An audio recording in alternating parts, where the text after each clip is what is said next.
하나님께서 우리 모든 성도님들에게 은혜와 축복으로 이 주일에 더욱 크게 베풀어 주시리라 믿습니다.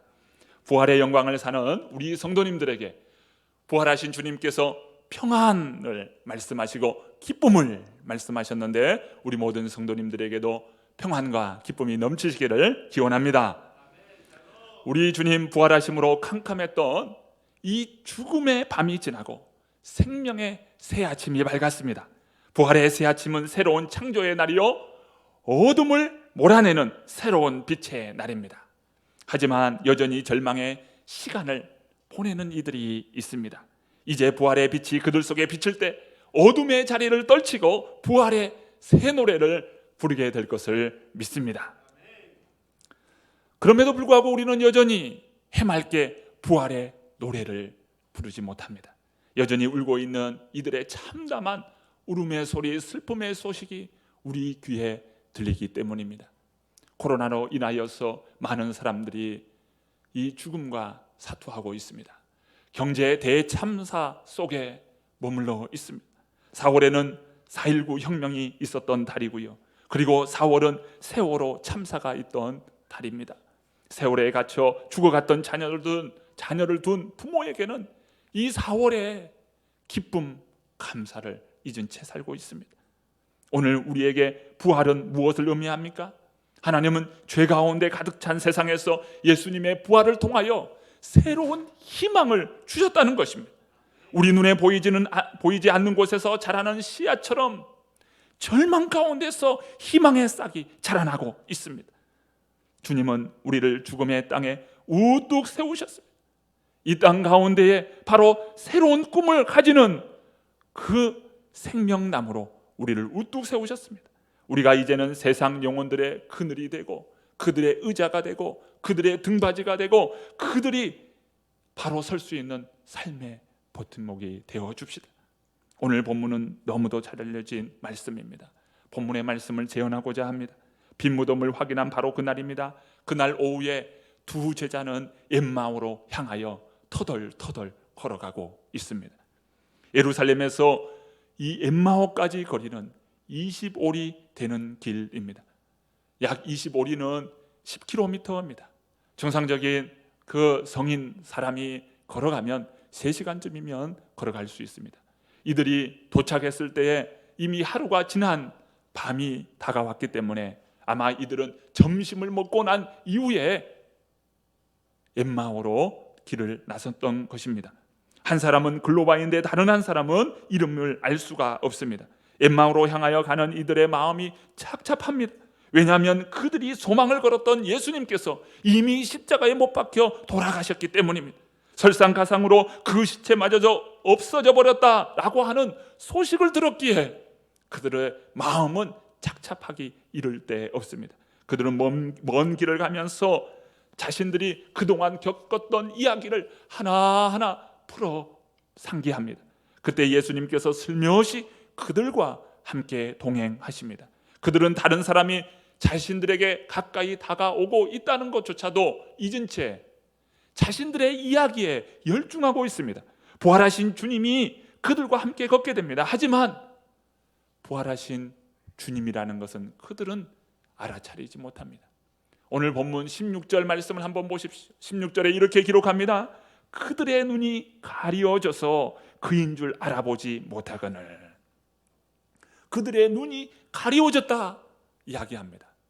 가리워졌으니까 앞을 하나도 보지 못했다, 이런 이야기가 아닙니다. 부활하신 예수님이시다는 것을 그들의 생각이 미처 따라가지 못하고 있는 것입니다. 그러니까 가리워졌다라고 하는 것은 보이지 않는다는 것이 아니라 미처 생각이 미치지 못하고 있다, 거기까지 생각하지 못하고 있다, 이런 이야기입니다. 부활하신 주님이시라는 것을 거기까지 생각이 미치지 못하고 있습니다. 두 사람은 길을 가면서 열심히 주거니 받거니 이야기를 합니다. 그때 예수님께서 다가가셔서 하십니다. 여보시오, 길 가면서 무슨 이야기에 그렇게 열중하시오? 묻게 대신 예수님을 빤히 그들은 쳐다봅니다. 쳐다보지만 그분이 부활하신 예수님인 것을 미처 생각하지 못합니다. 그리고 슬픈 표정을 지면서 이야기합니다. 당신은 예루살렘에서 나오면서 요즘 예루살렘에 있었던 일들에 대해서 알지 못하시오. 본문 17절과 18절 말씀입니다. 우리 같이 한번 읽어보시죠. 17절과 18절 말씀입니다. 함께 읽습니다. 예수께서 이르시되 너희가 길 가면서 서로 주고받고 하는 이야기가 무엇이냐 하시니 두 사람이 슬픈 빛을 띠고 머물러 서더라. 그 한 사람인 글로바라 하는 자가 대답하여 이르되 당신이 예루살렘에 체류하면서도 요즘 거기서 된 일을 혼자만 알지 못하느냐. 지금 나타나서 지금 묻고 계신 그분이 그들의 이야기의 주인공입니다. 그들은 슬퍼하고 있습니다. 사실 슬퍼할 순간이 아닙니다. 아, 주님이시군요. 부활하신 주님이시군요. 진정 주님께서 부활하신 것이 사실이군요. 슬픈 표정이 아니라 기뻐하면서 감격해야 할 그 순간입니다. 어떤 면에 오늘 우리의 모습 아닐까 생각을 해봅니다. 기뻐하고 감사할 순간에 도리어 염려하고 걱정하고 불평하고 슬퍼하고 있지는 않은지, 예수님께서는 그들에게 무슨 일이 있었느냐고 짐짓 물으셨습니다. 글로바라 하는 자가 자기가 경험한 나사렛 예수에 대해서 이야기합니다. 그 나사렛 예수는 얼마나 말씀과 행동에 힘이 있었는지, 그분과 더불어 도래할 새로운 나라에 대한 그 희망에 온 유대가 얼마나 부풀어 올랐는지. 하지만 십자가의 죽음으로 인해서 그 모든 희망들은 물거품처럼 꺼지고 말았다는 이야기입니다. 잠시 그들과 오간 대화의 내용을 보십시다. 19절부터 24절까지의 말씀입니다. 제가 한번 읽어봅니다. 19절부터 24절입니다. 이르시되 무슨 일이냐 이르되 나사렛 예수의 일이니 그는 하나님과 모든 백성 앞에서 말과 일에 능하신 선지자이거늘 우리 대제사장들과 관리들이 사형 판결에 넘겨주어 십자가에 못 박았느니라. 우리는 이 사람이 이스라엘을 속량할 자라고 바랐노라. 이뿐 아니라 이 일이 일어난 지가 사흘째요. 또한 우리 중에 어떤 여자들이 우리로 놀라게 하였으니 이는 그들이 새벽에 무덤에 갔다가 그의 시체는 보지 못하고 와서 그가 살아나셨다 하는 천사들의 나타남을 보았다 함이라. 또 우리와 함께 한 자 중에 두어 사람이 무덤에 가 과연 여자들이 말한 바와 같음을 보았으나 예수는 보지 못하였느니라 하거늘. 자, 여기에 말을 보십시오. 글로바의 이야기가 무엇입니까? 그분은 하나님과 모든 백성 앞에서 그 말하는 것이 또 행동하는 것이 얼마나 능력이 있었던 그런 분이었는지, 바로 그분은 능력의 선지자였다는 것입니다. 그런데 대제사장과 우리 지도자들이 그분을 십자가에 못 박였어. 우리는 그분이 이스라엘을 구원해 주실 분이라고 큰 희망을 가지고 있었는데 말입니다. 어디 그뿐입니까? 오늘 아침에 우리 중에 어떤 여자들이 그 무덤에 가보았더니 시체마저 없어져 버렸습니다. 도대체 무슨 일인지 이해할 수가 없어.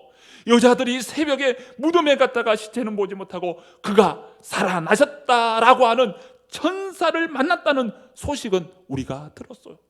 그래서 같이 있는 남자들이 거기 가보았는데 빈 무덤은 확인했으나 예수님은 만나지 못하였다는 이야기요.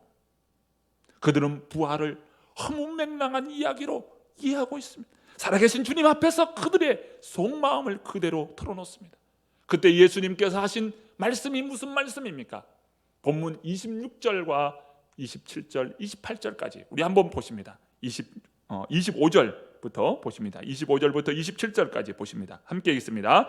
이르시되 미련하고 선지자들이 말한 모든 것을 마음에 더듬 있는 자들이여, 그리스도가 이런 고난을 받고 자기의 영광에 들어가야 할 것이 아니냐 하시고 이에 모세와 모든 선지자의 글로 시작하여 모든 성경에 쓴 바 자기에 관한 것을 자세히 설명하시니라. 주님은 아직도 깨닫지 못하느냐? 하나님의 말씀을 더디 믿고 하나님의 말씀에 어리석은 자들아, 너희가 생각하는 것이 그렇게 둔하냐? 주님이 말씀하십니다. 그러면서 성경을 풀어 말씀하십니다. 예수님께서 어떤 성경, 어떤 구약의 말씀을 인용하시는지를 알지 못합니다. 추론해 보건대 창세기 3장 15절 말씀, 내가 너로 여자와 원수가 되게 하고 너의 후손과 여자의 후손이 원수가 되게 하리니 여자의 후손은 내 머리를 상하게 할 것이요 너는 그의 발꿈치를 상하게 할 것이라. 예수님의 십자가와 부활을 통해서 사탄의 머리를 깨뜨릴 것이다 라고 하는 이런 말씀들, 그리고 이사야 53장의 말씀들, 이런 말씀들을 인용하셨을 것이라 생각해 봅니다. 그는 실로 우리의 질고를 지고 우리의 슬픔을 당하였거늘 우리는 생각하기를 그는 징벌을 받아서 하나님께 맞으며 고난을 당한다 하였노라. 그가 찔림은 우리의 허물을 인하며 그가 상함은 우리의 죄악을 인함이라. 그가 징계를 받음으로 우리가 평안을 누리고 그가 채찍에 맞음으로 우리가 나음을 입었도다. 우리는 다 양 같아서 그릇 행하여 각기 제 길로 갔거늘 여호와께서는 우리 무리의 죄악을 그에게 담당시키셨도다. 부활하신 주님은 그리스도가 고난을 받고 영광에 들어가게 할 것이 아니냐라고 주님은 말씀하십니다. 어두웠던 두 제자의 마음에 서광이 깃들기 시작합니다.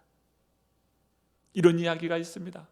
백송이의 장미는 일주일이면 시들지만 마음에 핀 한 송이, 마음에 핀 꽃 한 송이는 100년의 향기로다. 이 지금 얼었던 동토의 봄이 오듯이 이 엠마오의 두 제자의 마음이 이제 서서히 풀리며 열리기 시작합니다. 마을 가까이 이르렀을 때에 그들은 예수님을 자신의 집에 초대합니다. 본문 29절입니다. 그들이 강권하여 이르되 우리와 함께 유하사이다. 때가 저물어가고 날이 이미 기울었나이다 하니 이에 그들과 함께 유하러 들어가시니라. 날이 저물었어요. 예수님 우리와 함께 하십시다. 뭐 예수님이라고 했겠어요? 길손이죠. 손님 우리와 함께 하십시다. 그때 예수님께서 그들의 말에 청하여 들어갑니다. 그리고 그 집에 앉아서 음식 먹을 때예요. 그런데 음식 먹을 때에 예수님께서는 그 손에서 떡을 취하여서 감사 기도를 하고 그들의 입에 넣어줄 때 그들의 눈이 열리기 시작한 거예요. 부활하신 주님을 알아보게 된 거예요. 그때서야 부활하신 주님을 알아본 겁니다. 하지만 부활하신 주님은 그들 가운데서 모습을 감추십니다. 놀라운 일을 경험한 두 사람은 길손이 자신들에게 말씀을 풀어주실 때 그들의 마음이 뜨거움을 상기시킵니다. 그러면서 그들은 그 자리에서 곧 일어나 다시 예루살렘으로 돌아갑니다. 예루살렘에 이르자 사람들은 저마다 자신들이 경험한 부활의 예수님을 만났다고 서로 이야기를 나누는 거예요. 그러면서 자신들도 부활하신 주님을 만났노라고 그들에게 이야기를 하는 내용입니다. 오늘 말씀은 엠마오로 가는 두 제자에게 부활하신 주님께서 만난 사건을 다루십니다. 오늘 말씀에서 우리는 몇 가지를 생각해 보고자 합니다. 먼저 부활하신 주님은 낙심한 이들을 찾아오신다는 사실입니다. 부활하신 주님, 그 주님을 본 자들은 어떤 사람들이었습니까?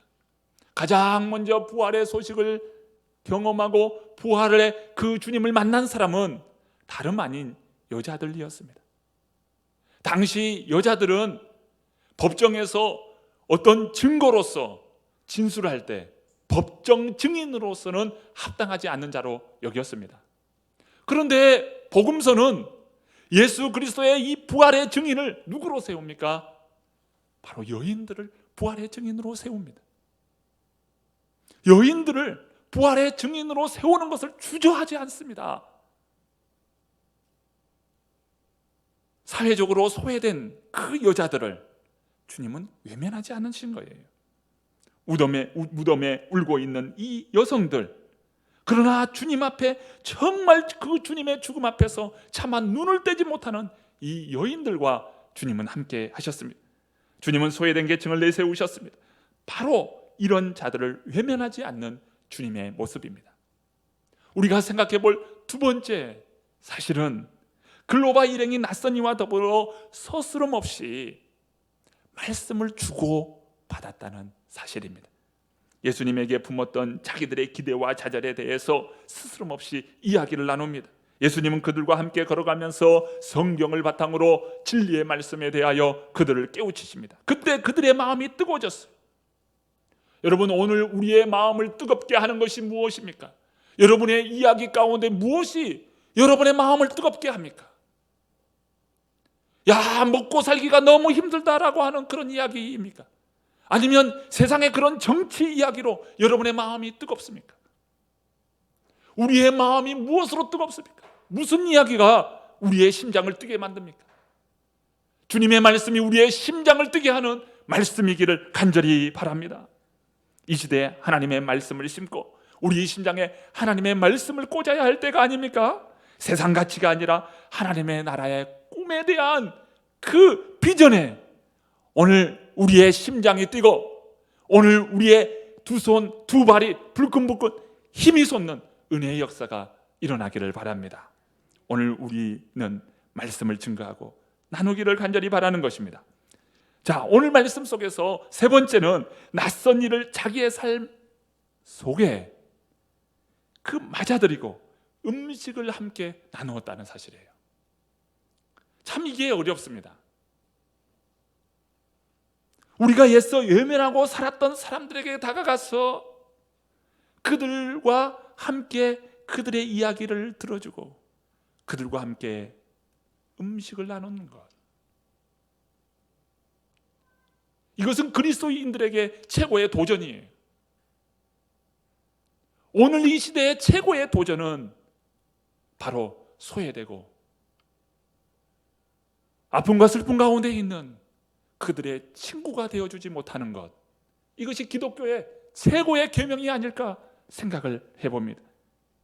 주님은 지금도 낯선 이의 모습으로 우리에게 다가오십니다.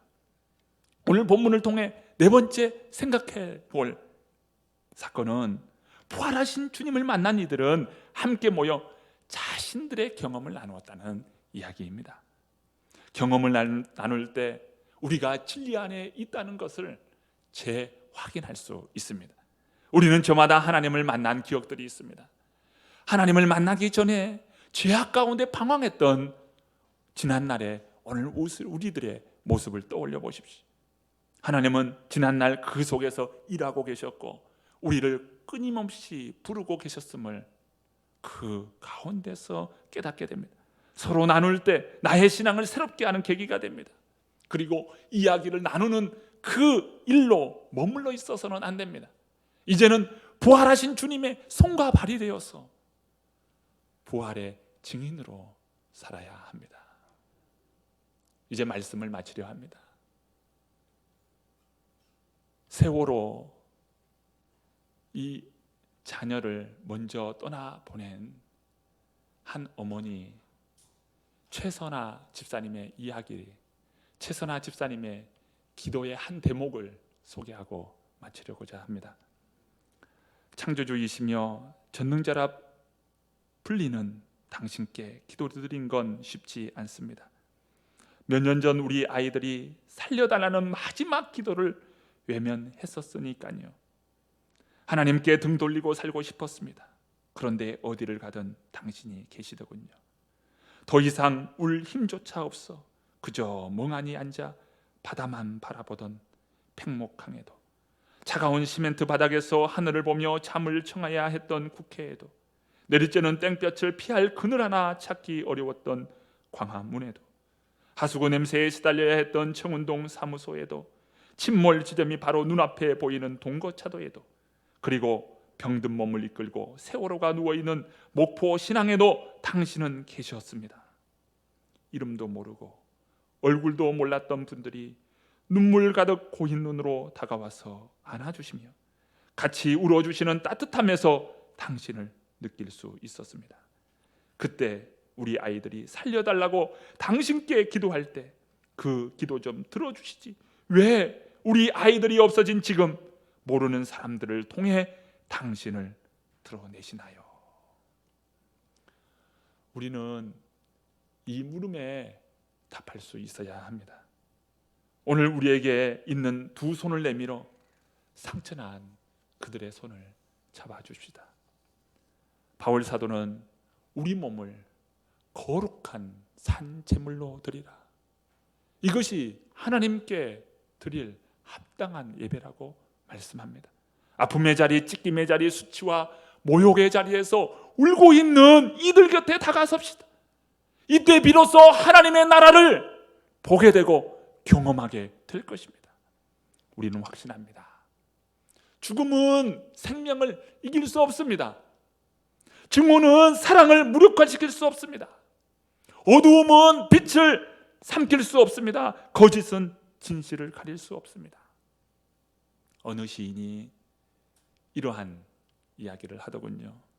혼자 걷는 길에는 예쁜 그리움이 있고, 둘이 걷는 길에는 어여쁜 사랑이 있고, 셋이 걷는 길에는 따뜻한 우정이 있고, 우리가 걷는 길에는 손 잡는 힘이 있다.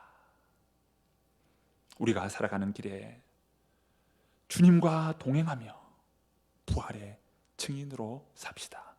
부활하신 주님과 함께 참 행복의 길을 걷는 새로남의 모든 성도님들 되시기를 간절히 축복합니다.